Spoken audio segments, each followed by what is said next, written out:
let's begin the meeting then. Hopefully Holly will join us in the near future. Let's start with the Pledge of Allegiance. I pledge allegiance to the flag of the United States of America and to the republic for which it stands, one nation, under God, indivisible, with liberty and justice for all.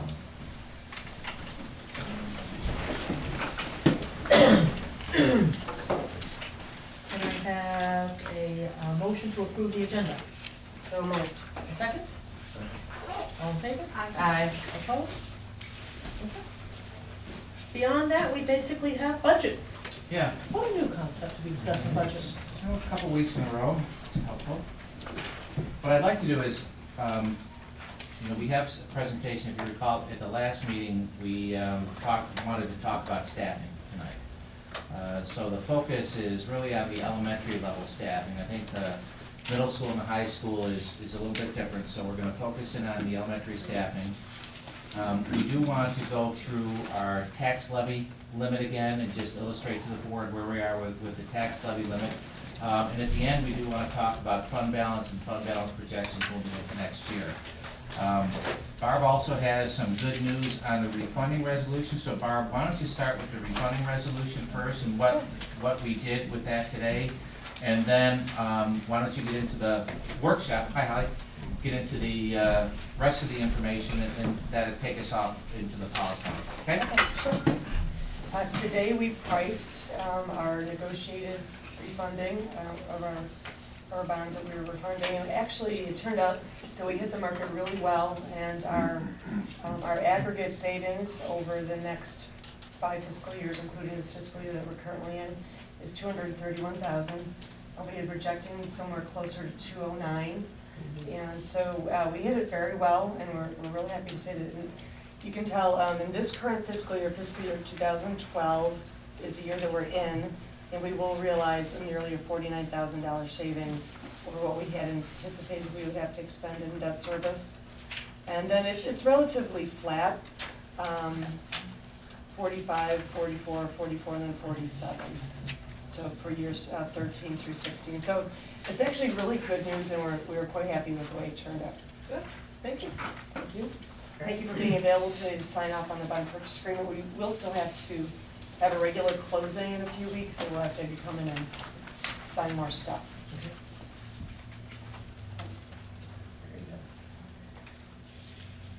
Our agenda tonight, as the superintendent indicated, I'm just going to talk briefly about the tax levy limitation, since we actually have filed that now with the comptroller as was required to do by March 1st. And we're open staffing, the superintendent's going to speak to, and I'm going to circle back and talk a little bit about fund balance and some projections for next year. Really going to be disappointed when I don't get to show this slide anymore.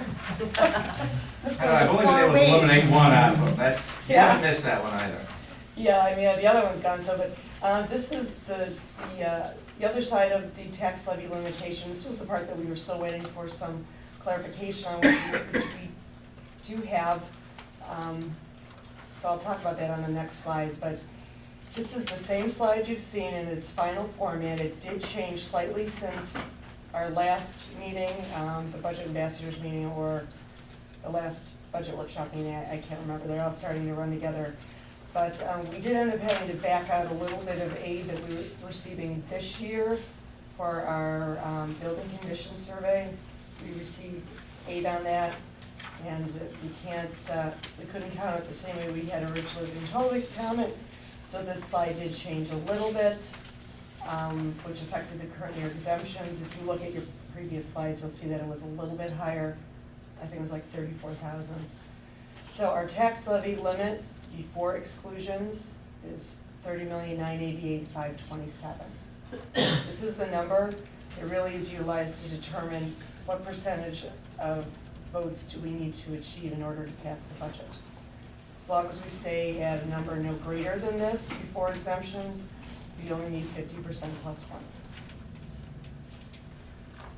The next slide is the exclusion slide. So you have the number that was on the preceding slide.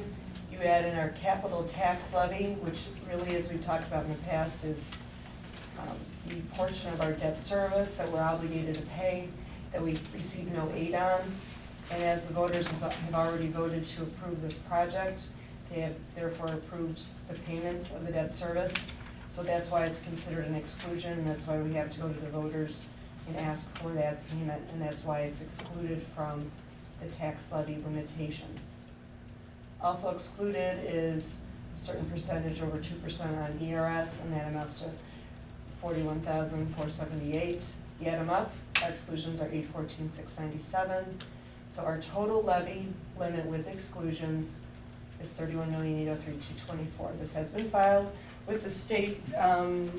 This here is actually a screen print of what was submitted to the comptroller. Is everybody interested in looking at it? We were hoping it was a really done deal, but it isn't. They decided to leave the portal open just in case they change their mind and change anything. So it was submitted on time. Actually, it was the day before. We submitted it on February, 29th. Do we know it was both submitted and received? And received. I have a printout that says we got it. Thank you very much. It is possible if they change the rules again, that we could go in and adjust it. So they've left it open until some date in April. I hope not to do that. But your sense is if they don't change the rules, that you're done? We're done. We are done. Good, thank you. Sure. Budget projections, sort of a summary slide that talks about when we started our budget process, we were looking at being somewhere in the neighborhood of approximately $3.5 million with a gap regarding the loss of revenue and the added categorical expenses, excuse me.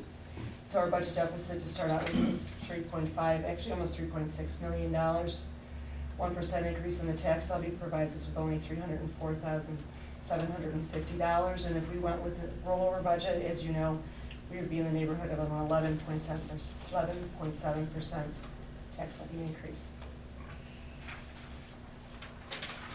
We do know now that our TRS contribution rate is 11.84.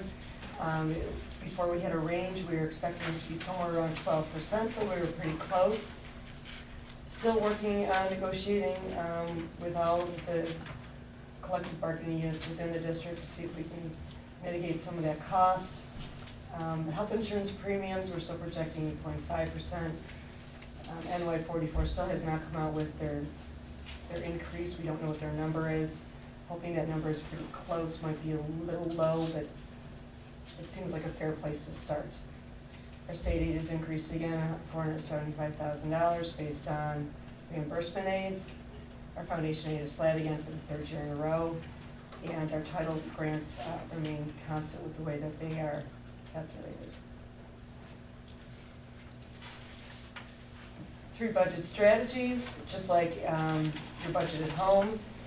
You can reduce your spending, you can go find more money, get a better job, which in our case would be increase the property tax levy, or you can use your savings account. In our case, that would be fund balance. So our levy is capped, our fund balance is limited, so really the biggest place we have to look to balance our budget is to reduce our spending. Expenditure reductions. Our first obligation is to protect the core programs here in the district. Reductions can take place where enrollment is declining with no impact, and the superintendent will speak to that. Then we have to prioritize program and service reductions where enrollment is not the issue. And the consideration of reductions is program areas, but not eliminating the entire program. We're trying to look at things with a broad spectrum across the board and take into account all areas. Curriculum review will determine how programs respond to the reform agenda and what's being taught for the next 3 to 5 years. It is certainly our intent not to indiscriminately cut programs and personnel. We cannot just cut $3.5 million out of the budget. Expenditure reductions continue here on this next slide. Our budget analysis includes the impact on program and staff, efficiency, and also very importantly, long-term budget planning. We do have to plan not only for 12-13, but what we do in 12-13 is going to impact 13-14. We have to think about really establishing a fund balance plan, how we're going to get there, how we're going to incrementally increase our fund balance in a climate where that's very difficult to do. Yet we still need to maintain district programs and services. It's really quite the balancing act. Assumptions in our current program budget, again, revenues up $175,000. Our aid formulas are basically all the same. You can see our education jobs fund money now is gone again at almost $1.2 million. It expires at the end of this fiscal year. Our sales tax revenue is up, even though it says remains the same. We're anticipating a $50,000 projected increase in our revenue for next year based on what we're looking at now. Expenses on a rollover budget would be a salary increase in the neighborhood of $860,000. TRS, ERS increase $450,000. Our assumptions are including $440,000 health insurance increase, and our special education costs in the neighborhood about $134,000. This slide really is just a summary of all the potential reductions. We are calling this phase 1 reductions, and the superintendent now is going to speak to the staffing that is impacted those reductions. Thank you. Sure. In our last meeting, we talked about looking at the elementary class size and how we're looking at it. So I've got a couple of pieces of information for you. First of all, you have the PowerPoint slides that we have here that go through the information. But the second piece that you do have in front of you is an Excel spreadsheet that gives more detail on the buildings themselves and then the total district. Now, what you find when you look at that spreadsheet is you have current year data, 2011-12, kind of on the left middle. You have the 2012-13 projected on the right middle, and then on the far right column you have an analysis, which is simply if we added a teacher to that grade level, what the average class size would be, and if we took away a teacher at that grade level, what the average class size would be. So it's really a good way of telling us where we are, whether we're staffing appropriately, whether we may be a little bit low or a little bit high in terms of that. So the information you're seeing here is, keep in mind last year when we did the 10-11 staffing that we had, our guidelines were kindergarten less than or equal to 20, and grades 1 through 5 less than or equal to 24. What we're looking at in terms of projecting for 12-13, we review this as kindergarten and first grade less than or equal to 20, and then grades 2 through 5 less than or equal to 25. So the numbers you're going to see here reflect that. If you go to the spreadsheet that I... Steve, you said yes. less than or equal to 20 or 22? 22 for kindergarten grade 1, and then 25 for grades 2 through 5. This year it's 20 for kindergarten and 24 for grades 1 through 5. So what you'll see on the spreadsheet that you have, and you know, I do it on both, but you have the analysis on the second one, so you can see where the numbers are. Now, what I've tried to do here in terms of our projections for 12-13 is to highlight in color where the reductions would take place. So you see the red would be a negative reduction, a green would be an increase in the reductions, and then the corresponding class averages. So for instance, in this case, Armour, we're looking at a projection of the same number of FTE. Now, you're going to see something right away. 23.7 is the average for next year in kindergarten. What we were planning to do, unless the board wants us to do otherwise, is to make sure those students arrive next year. Kindergarten is the most difficult grade level to project. We know once students get into the system, they tend to stay in our system, and you'll see that through the enrollment projections. But I'm unsure of where our kindergarten numbers will go. So when you look at this number, if we reduce a few students, we're at the 22 level. So part of how we'd like to proceed is to say if we are close to the average at this time, we're gonna look at the 3 teachers. If we find that the registration come August is 71 students, then we'll recommend to the board to add a teacher of kindergarten. and that will bring that number down to 17, almost 18 students per class. So again, since that is not as predictable as the other grade levels, that's how we'd like to proceed. If the board would like us to add a teacher in there at some point, we can take that action as well. Then we go through the rest of the grade levels. Again, you see the kindergarten at 55 is projected to continue at 55. That is based on our enrollment projections, the cohort survival method. You see this year's first grade is 67, is projected to go down to 64, 96, 96, 71, 71, 76 to 75. So those are how the projections are working. You see the corresponding FTEs and then the averages. And again, you can see how we're pushing the higher limits of the averages at this point. So a reduction in 4 FTEs at Armour Elementary increases the average class size overall by almost 3 students per class, and you see the impact per grade levels, particularly getting higher at grades 3, 4, and 5.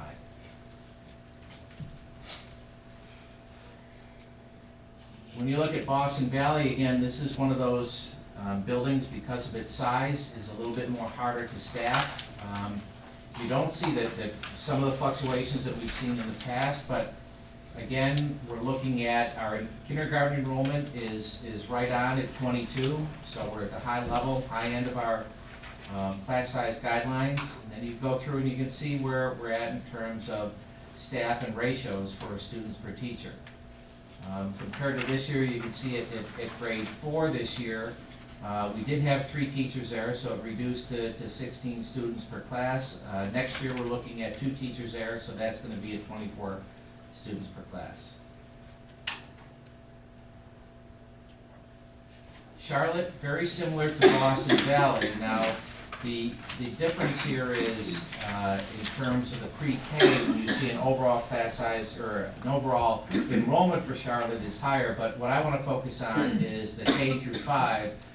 Pre-K is covered through a grant, so that's basically self-sustaining through that. So we're looking at, with an enrollment projection in kindergarten of 42, a reduction of 1 teacher in kindergarten in Charlotte, so we have 21 students per class. And you can go through the corresponding numbers. If you do recall, there has been concern with the grade 3 at Charlotte over the last couple of years. That's always been a high grade level. And however, that has been a constant at Charlotte, and I believe, Greg, when you were at Charlotte, that was fairly consistent to the numbers you saw there as well. Yes. So again, you can see not a significant increase in terms of the average students for the building. 21 this year, 21.7 next year. Union Pleasant is a little bit different. We are looking at a reduction of about 30 students, 35 students overall. Kindergarten, again, very similar to Armour here for kindergarten. We're at 22.8. We're looking at less than or equal to 22 for kindergarten, but again, what we're suggesting is because that is so close, and if we lose 4 students, we're down to 22. So if 4 students don't arrive from the kindergarten at UPS, we're down to 22. So that's why we're recommending at this point to hold off on that. If they do show up or more, then we'll recommend an increase in staff to offset the number of students coming in. We're looking at, again, you look at first grade, continuation of the 5 teachers there, 21.4. Goes up in second grade. You see the 4th grade numbers are up there a little bit. So you can see where the reductions in staff are taking place. 2.5, 2.5 reductions at Union Pleasant, and you can see, overall, it's only a 0.7 of a student per teacher increase. So you can basically see those numbers in terms of what's taking place there. Overall, you're looking at, this is a district-wide per grade level, and you can see where we're at in terms of enrollment. You can see where we're at in terms of FTEs. Overall, our numbers here, again, the average is in kindergarten a little bit above what we have, but we're close on all of our numbers to the 22. So what you're seeing is reflective of you know, the number of kids that are over at Armor and UPS. So again, we'll, if need be, we'll respond to that and make the recommendation accordingly. So then you're looking at, you know, numbers here that are staying below 25. So that's what we based our first draft budget on, or our phase one staffing levels on, as you go through this. Steve, there are two different twists on that I think we're talking about. Number one, there are special education classes that are completely separate, that are different proportional sizes, right? Yes. And that's not counted into this at all. Not counted into these numbers here, no. And then there are kids who are a little bit more challenging, who are counted into these. And if you end up with a big class and a bunch of those kids, that's something that the principal and the board and you will work on in terms of trying to Right. get whatever else extra help is needed in that classroom. Right. Is that right? Now, these, what the first instance you refer to is our self-contained classes. So every building has a self-contained class of students that, you know, depending on their disability and their 12-1-1 classification, or a right, 6-1-1 or reflects, something like you know, that. what that is. The numbers that you see here are inclusive of our co-taught students. So grades K through 5, we have co-teaching going on. The numbers that you see here are inclusive of those special education students. So even with those students, we're not exceeding our guidelines in the class. What you will have is additional staff for part of the day in the classrooms with the co-taught students. So that will offset some of those Extra stresses. extra, yes. Well, but the numbers are a little off because they are included. So you have classes that have 20 students that need 2 teachers, one special ed, one general ed teacher that are combined. So if you take 20 out of, say, first grade or second grade, or, you know, those, or kindergarten per se, that leaves the other classes with 23 and 24. So, you know, I think that's what you were trying to, but Is that true? Isn't, But that is what happened. And you is that just is that the didn't intent? Is but- that the intent is each of these are separate classrooms that you're talking about? And a co-taught classroom might have somebody extra who comes in? Correct. Okay. So what, again, now these are averages. So, you know, when I'm looking at, you know, overall, let me go back to Union Pleasant here. When we're looking at, and we'll take first grade for next year, we have 5 teachers with 107 students there. That's inclusive of our co-taught students. So we have an average class size of 21.4. I don't know how those students, you know, up, I don't have the numbers off the top of my head in terms of, well, let me look at the projections here. We're looking at next year of approximately 7 students, our initial projection is being co-taught. So out of the 107, 7 of those students are co-taught. But when you talk about 5 teachers, there are 5 classrooms. Correct, 5 So general it's education 107 teachers. kids divided into No, 5 classrooms. There's Right. 4 classrooms, there's 4 No, this is for kindergartens. next year we're talking about. Oh, well, right now there's 4 kindergartens. at This is Union for next year. Wait, The concept for those 107 kids is that there will be 5 classrooms. And then there'll be an extra co-teacher that comes into one of the classrooms, Correct, so that there will be more than 5 teachers involved, isn't that correct? yes. But there'll be no, 5 teachers there, who are each having okay, a there's, classroom. Yes. well, right now there is 5 classrooms, Correct, okay? But the .5 FTE isn't necessarily a classroom, she goes from classroom to classroom, so that changes the average. It's not But I think we're necessarily looking a at- classroom. well, yeah, it lowers the average. You may have, because you have, that is more of a student per teacher ratio than it is an average classroom ratio there. Right, So that's what that piece is. but they'll be at the That- 22, 23 next year, I mean, that's realistically, so as long as we're presenting it, so that, you know, we all don't have to next year. I mean, 'cause Right. realistically, that's what, so Mhm. they're looking at classes in kindergarten at Union Pleasant, realistically, because the one class will have 2 teachers, is how they do it, they're, you know, because the ratios have to be by law, correct? By state law, so if you have. Well, you're not, yeah, and we're trying, you know, we don't exceed 40% in terms of our, Right, right. But, you know, so realistically, we're looking at 22, 23 as this year, and, you know, as long as people know that, I think, you know, being upfront, and I think this is why it's important for us to discuss the numbers like this, and, you know, Joan, I appreciate, you know, the questions are great, because then when people ask, or people come, you know, it's a lot easier to say, well, when the budget got cut, we Right. cut knowing that the classes were going Mhm. to be around 22, 23, Mhm. 24, 28, you know, Well, whatever. but we as a board, R&D in consultation with Steve and everyone else, if we look at those classes and say to ourselves that they're pushing 24, that's when Steve was saying, that's when we make a decision as to whether we feel another teacher needs to be called in. Mhm. Right, but they're pushing 24 this year. I'm not talking this year, I'm talking our Right. ability next year. If the, you know, say for instance, next year at Union Pleasant, we have, you know, 100, for argument's sake, 115 students show up, that's gonna be 23 students per class. So then we're gonna take a look at that and say, okay, that, you know, we're gonna look at the board and say, we need to add a teacher at Union Pleasant to drop those numbers down. The 23 is getting, you know, too far beyond our guidelines, we wanna look at adding a staff member to drop that number down. If 110 students show up and that number turns out to be 22, we most likely won't be making that recommendation to you. Unless we find that there are, you know, substantial needs that our kindergarten population is bringing to us next year, I would expect that to stay at 5 teachers. Is it reasonable to also say, and I know we've had this conversation a lot, what we're doing is we're providing to each of these schools, depending on these numbers of teachers. Mm-hmm. But the fact of the matter is, within the school, the principal really is the person who manages that school. And that principal, to some degree, may tweak some of these numbers, because that principal may say, I've got this super experienced, really organized teacher who really could handle a bigger class at this level, Mm-hmm. and I've got this, you know, teacher who's very sensitive and has these difficult kids who might have to work with a smaller class at this Mhm. level.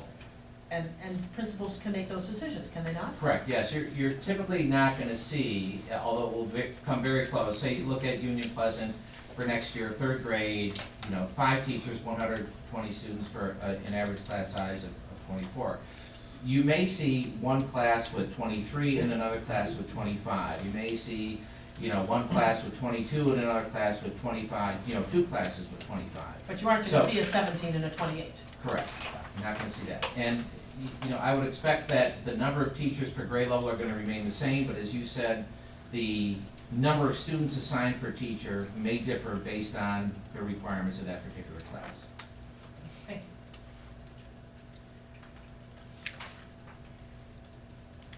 This is district-wide, again, we did that one before I went back. These are the totals. Now, what I wanted to do is just, the first one that we had in terms of those guidelines, I wanted to go beyond that and say, okay, if our budget deficit continues to remain where it is, what are some other options that the board may have to consider based on coming and closing our budget gap, even with a, you know, right now, a 4.5% levy increase. So what we did here was took a look at, you know, worst case scenario, kindergarten goes to 25, and grades 1 through 5, no greater than 30. And here's how you see some changes, not real significant, but remember you saw 19 at Armour would then go to 18, and instead of a reduction of 4, would be a reduction of 5 teachers. And you can see where the class sizes go. You see that would come at 1st grade with the class size pushing 28. Boston and Union Pleasant, you're not gonna see any change, because a reduction of 1 teacher there typically puts the classes at 1, and therefore you would see enrollment pretty significantly exceeding 30 in every case. Charlotte, very similar, so you would see the same numbers come up to Charlotte in terms of the way that they're staffed. And then Union Pleasant, if you did that, again, you have 1 class that pushes 30, I believe, all the other, well, you have a reduction of grade 1 and a reduction of grade 3. The others would be very close. So again, you would see a reduction there of 5.5 teachers at Union Pleasant instead of the previous one. So I just wanted to see where, you know, there's really not, I've done the projections in terms of looking at 26, 27, 28, and 29 students per class when you look at averages at the grade level. And I think what the 30 does is reduces three more FTEs. So I think part of what we have to do is weigh the reduction in terms of that savings of about $165,000 versus the impact of what happens to the classrooms if we're looking at staffing them at that large of a level. So that's the type of balance we're talking about, and what we referred to in last week's meeting in terms of how we want to push and where we want to look to reduce the budget. And that's obviously, we would have to consider where else we can reduce the budget in all other places, Correct. if we choose to, before we would make such a decision. Right. But I wanted to give you that scenario, just so you can see that, from a projection standpoint, we have these pieces there, and that it does give us an idea of, is that worth looking at as we move through for a 3.0 FTE reduction? So, again, those are the types of questions we need to take a look at and have the dialogue before we make any decisions. Do we know what kind of guidelines our neighbors use?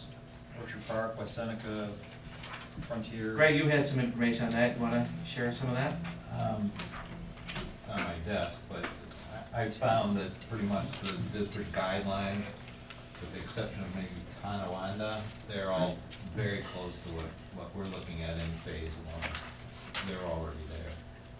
They're already where we're gonna go. Right. I was at one of the charter schools this morning, and it's a very different situation, but they're trying to stay at 18 for kindergarten, but they're very quickly going up to 25 for all grades thereafter. So they're saying, we really want to prioritize to say, we want to keep our kindergarten small, but they're paying the price of not taking it up from 22s to 23s to 24s. They're saying, I think they have 18, 25, 28 between kindergarten and 7th grade, the particular school I was at.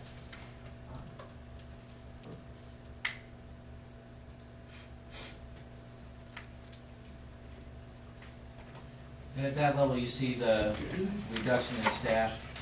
I believe it's 4.0 FTE, additional reductions based on that change in the guideline. So again, not something we're recommending, but just something for your information in terms of the impact that has at this point. I know Barb wants to get into a little bit of fund balance, and then we'd be happy to answer any questions you may have. I don't know if you need this, do you? It's the Not really. last slide, so. Yeah, this is. We just want to talk a little bit again about fund balance.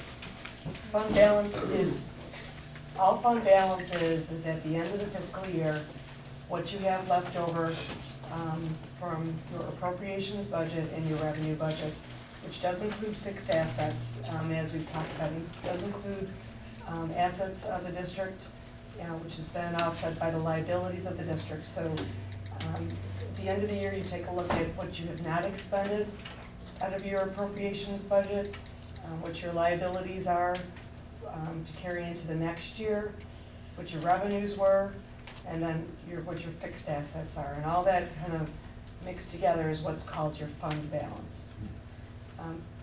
Part of our fund balance includes reserve funds, and this was what it looked like on July 1st, or really like on June 30th. These were our closing numbers, that our debt service is part of our reserves, yet it's not part of the general fund number.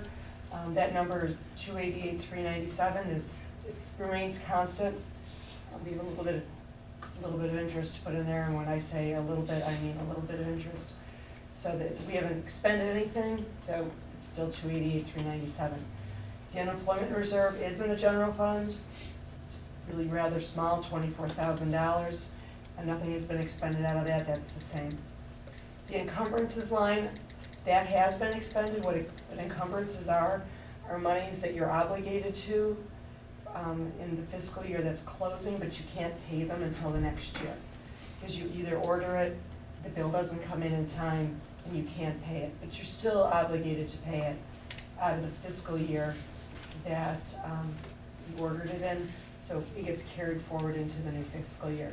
So this year, we had $26,000 in bills that we hadn't paid, that you have to bring forward into the next year. So that is gone, because we've paid our bills. Our appropriated fund balance to use to offset the tax levy was $1,017,000 this year. That's been put towards the levy that was out this past fall. So what you need to do is you need to determine every year how much you think you'll have available to use the next year as an offsetting levy amount. Unappropriated fund balance is basically what's left. You're allowed to carry up to 4% of your upcoming year's expenditure budget. So this year, we went into 11-12 with $703,709. Fund balance projection is good to do periodically throughout the year. We do that by looking at our treasurer's reports, our cash flow analysis, always looking at what our revenues are looking like, because you have to remember a revenue budget it's a projection, it's not for certain things. So what you do when you set up your revenue budget is you're really trying to structure what you think conservatively you're going to receive in revenue. You monitor that throughout the year and see, does it look like we're gonna end up where we thought we might when we put our revenue budget together. Same thing holds true with the appropriation budget. We look at that all the time, look at what our expenses are to date. What did our expenses look like last year at this time? What do we think we still have left to expend? What can we not expend? You know, what might have been in last year's budget that were one-shot expenses that we won't have this year, or unfortunately what maybe has come up this year that wasn't in last year's budget, so maybe we're looking at expenses maybe being higher in a particular period than they would have been last year. So but it's a projection. You really don't know what your fund balance is until after your books are closed, which is really not even until June 30th. It's sometime in July, maybe the beginning of August, before your books are totally all closed and you can see exactly what your fund balance is. Which really begs to the question, if you don't really know how much your fund balance is exactly, how much do you know what you should reasonably appropriate to offset the tax levy? And really what we do, like I said, is we project where we feel we would be comfortable with how our numbers are flowing at a particular point during the year, what we think we might have to use to offset the tax levy, or what our comfort level would be to use this to offset the tax levy. That number can change every year. It's not set in stone. It really shouldn't be, because it really is a matter of the difference between your revenues and your expenditures. This year, in 11-12, we had some expenditures that were carried over from last year, other than the $26,000. So we have had some costs in our expenditure budget that are leading to that our projections on fund balance might be a little bit less than we had for the close of the previous fiscal year. We're also looking at maybe some of our revenues, maybe not coming in quite as high as we had hoped. So with that being said, we're looking at perhaps an appropriated fund balance offset the tax levy somewhere around $1 million, maybe a little less, but it's preliminary. We're still analyzing that. We're still trying to see exactly how much we feel is going to be left in the expenditure budget. Continually looking at where we can anticipate our revenues to come in at. So with having that in mind, it's just something that we wanted to start to talk about a little bit, just so you would know that, you know, we might be looking at something less than 1.7, maybe around $1 million.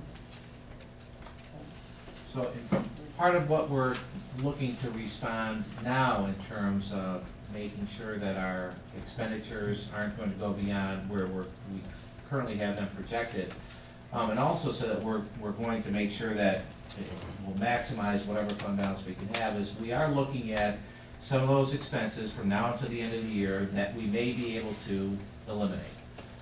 And we will be talking about such things as intramurals at the elementary and middle school level. We will be looking at a Saturday detention at the high school level, a homework assistant at the high school level. This isn't just for next year, this is maybe for now. This is for now, in order to build that so that reductions for next year don't have to come in greater than, you know, we're already projecting.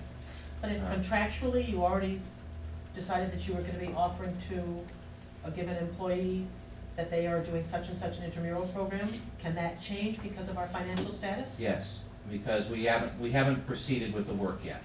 So if we want to reduce the funding in order to save that, and we haven't said we're going to run, or we don't run, say, an intramural program at the elementary school, or we reduce Saturday morning detention, we're not making those expenditures because people aren't showing up to do that work. So we're looking at, you know, those items that we can either modify or eliminate. For instance, you know, there is a Saturday detention at the high school. We're looking at, does that have to run every week? Can that run twice a month instead of, you know, 3 to 4 times a month? Could By it doing run- that, you'd have more kids at the Correct. particular day that you had it. or something. Right. So, and, you know, we're looking at items like that where they're not gonna necessarily be eliminated, but if we can consolidate and reduce and control some of the expenses, it's, you know, none of it's a great, savings all at once, but I think compiled between now at the end of the year, we can achieve some savings that will, you know, help us in the end.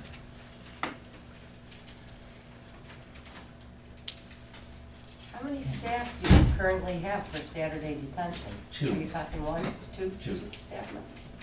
Once a week on Saturday, Once a week from 9 to noon. 9 to noon? Is it important for there to be 2 there when there's a given detention? Depending on the number of students, but, you know, typically you always like to have Up on 2. a second person. Yeah, in case somebody gets called out of the room, in case there's happened, so you have supervision in the room and, you know, but, you know, we're looking into all that and just seeing what, you know, if there's something we can do to reduce those expenses as well. You don't think the windmill idea is good? We could try I was it. thinking we should There's put no some windmills property. up. What? There's I no like the property windmill. in the village, right? Inside Back electricity. around the middle back. school, don't you think? To power our schools? Shove all the Sure. kids in the high school, Probably to get the rid of the middle geese as school. well. Get rid of the geese at the same time, that's right. Mr. Jetter, now, I know you were a principal last year at elementary level, and if you don't mind me asking, what would you say your guideline as a principal, and this is just from you recently being an experienced principal in the elementary, because I'm not, you know, an educator. I am a board member, but you were. We had a very transient school. Oh. We had a very low poverty school, and we had people moving in and out almost weekly. So there would be times also where students would drop out and transfer to another school that would lower a class size, let's say from 22 or 23 down a little bit further. And then we would have a class maybe right next door who would be at 23 and students wouldn't leave. So there would even be that discrepancy within the building of kids moving in and out. And, you know, we So can it's hard to say experience. because you had a It different type of is, school. but so we you can can't experience compare. that really anywhere. With the numbers that Mr. Akronovich is, you know, going over, we can even see an enrollment come into the district at a grade level bubble, and it could impact us having a discussion about what grade 5 might look like if there are 2 or 3 additional students or 4. That can happen really anywhere, but I dealt with really a school that the revolving door was an in and out kind of school. But the More 20, rental the 22 for kindergarten and first is? We would see 22, I even had 23 in a kindergarten. Grades 3 through 5, we actually ran up through grade 6. We would have higher numbers. Some years we would have lower numbers based on the kids moving out, so. What school, I'm sorry, I know you were in Kenton, right, or Tonawanda? I was in North Tonawanda, Spruce Elementary School. So it's hard, more like a, probably Boston Valley, smaller, It was close to 50% poverty, okay. and it was an in and out school. It was very transient. I think it sounds like a good idea to look at those expenses between now and the end of the year and see what we can, because certainly when our fund balance is getting Right. used up by the extra expenses we're having already, that's anxiety provoking. So that 1.7 million is basically spent. It's, well, it was appropriated to offset the tax levy as a revenue for this fiscal year that we're currently in. So what you have to do then every year is you have to ensure that it's going to be there at the end of the year. in So, case. if you plan to utilize it again to reduce the tax levy, you have to make sure at the end of the fiscal year, like say at the end of this year, at the end of 11-12, I need to have $1.7 million available, so that when we move into 12-13, I can put that towards the tax levy as a revenue. And then at the end of the year, you have to make sure you've got that money again. So, yes, I guess you could say you spend it, you appropriate it to offset an expense. And the way that you always sort of regenerate that money is by under expending your appropriations budget, basically budgeting for more and spending less, so that there is, we don't wanna budget for zero-based budgeting. We don't budget for $3 million and spend $3 million. You budget for $3 million and then you say, okay, what's a reasonable amount of that $3 million budget we should expend, and what is a reasonable amount we should have to put in savings? And there's a real balance there, because you don't wanna overly tax the property taxpayer by artificially inflating the budget, yet you do have no service to spend to the dollar, because then you have no money to rely on if something comes up that's an emergency, or it's always a good idea to save towards other expenses too. So it's a very delicate balance. So you do that on the expenditure side, and on the revenue side, you're conservative on what you budget as your revenue, because you don't want to say, I expect to get $3 million and only get 2.5, then you go, oh no, what do we do? So you say, okay, I think we're going to really need we're not gonna we really need less revenue than we anticipate, so there where you don't over budget for your revenue. You're very conservative in what you think your revenue source is going to be. And that combination, as I said before, is sort of an art, and I remember somebody pointing out that that's odd, most numbers people don't talk in terms of it being sort of a craft. But part of that really is to try to strike a balance that's fair and equitable, yet conservative and smart, so that you can have those monies to appropriate towards the tax levy. But it doesn't always quite work out that way, because you can't control everything. And in this state, we always have the problem of when are you gonna get the money? Well, it's when are you gonna get the money? Are you going to get all of the money they say you're going to get? And a lot of times, you don't. Even with your state aid, what you think you're gonna get is not really the way it comes in. And the problem is you don't know that until it's over. We have suffered mid-year takebacks, reductions. We've suffered from things like we didn't receive all of our STAR money, we didn't receive all of our Medicaid money. And so you have to be very cautious when you're budgeting for your revenues, because they just don't necessarily show up.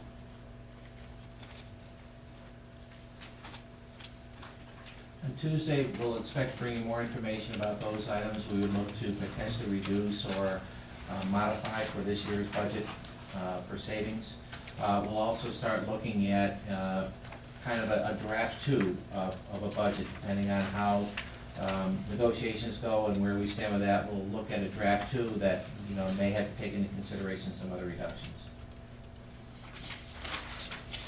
Anything else that the board would like to see? Where are we at right now as far as how close we are to not having to go over the tax levy limit? Well, I mean, what's the gap we're still working with here? well, we've reduced about 1.68, about 1.68 million at this point. We're looking at the levy in terms of what we need in terms of the appropriated fund balance at this point, and that's, I don't have an exact figure for you, but it's still some substantial reductions in order to get the levy plus the remaining part of the 3.5 million. But the other trick is, even if we go over the levy, it takes going quite a ways over the levy to be able to bring in enough money to balance off some of this. Correct. Because every 1% we say brings in, A little over 300. 307,000, I think it is. Again, with the two going over, not really a possibility, do you think? I mean, it's not.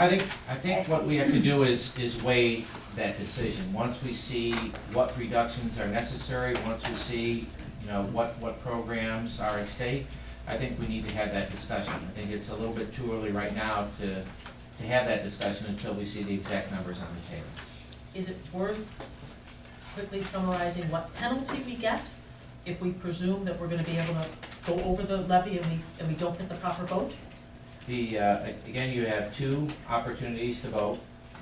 The third Tuesday in May and then the third Tuesday in June. If the budget is defeated in May, you have a vote the third Tuesday in June. And if both of those budgets are defeated, then we are at this year's levy. which is, again, just makes you reduce further. But not just defeat it, it has to, for the levy, to go over the levy, it has to be 60%. Correct. And so then we're back to where we are And you're with this back year's to levy. this year's Which means levy. really cutting back.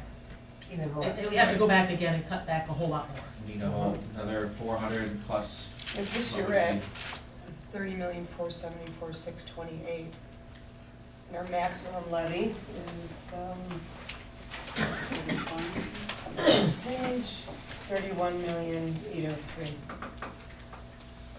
So, Now, and these numbers in this budget is without, you know, things we can't, you know, is including very conservatively, things that we can't see yet, correct? Like if any teachers retire, or, you know, depending on whatever happens with the contract, or, these are Correct. very conservative numbers, so Yes, this, it doesn't there's a include strong- savings that can occur there. correct, so this is, I mean, you know, Conservative and preliminary, in that sense. Correct. Mhm. Is there any more information the board would like to see on Tuesday or in the update this week? We haven't shown you so far? You've talked about the elementary school class sizes, we've not talked as much about where we're going with middle school and high school. Is that information that we'll have available? I can do that Tuesday as well. Remember, at the middle school, we did, you know, we The have changing some teams. projections. We did the Mhm. reduction of a team, so it's a split team, but we also put in a grade 6 teacher. That was averaging 25 students per class, so it went from 11 to 12, so a net reduction of 3. At the high school, we requested, you know, a reduction of 5 teachers at draft 1, so I would expect to have that information for you on next Tuesday as well. and now you, and I'm just, basically, you know, you came up with, as Dr. Calkins had said, eliminations, and it's basically up to the building principals, Correct. and they're the ones that are giving the recommendations Yes. on where they feel, being in the buildings, the cuts couldn't possibly occur, or they're Right. splitting teachers up, or, I mean, is this how it? Correct, yeah, that would happen, their recommendation will come to us, you know, we'll discuss with them, look at impact, and then, you know, make a recommendation to the board. We're also doing that with athletics will be very similar, we'll look at extracurriculars being very similar to that as well. So, any reductions, that, you know, would carry specific information, recommendations from the building, that dialogue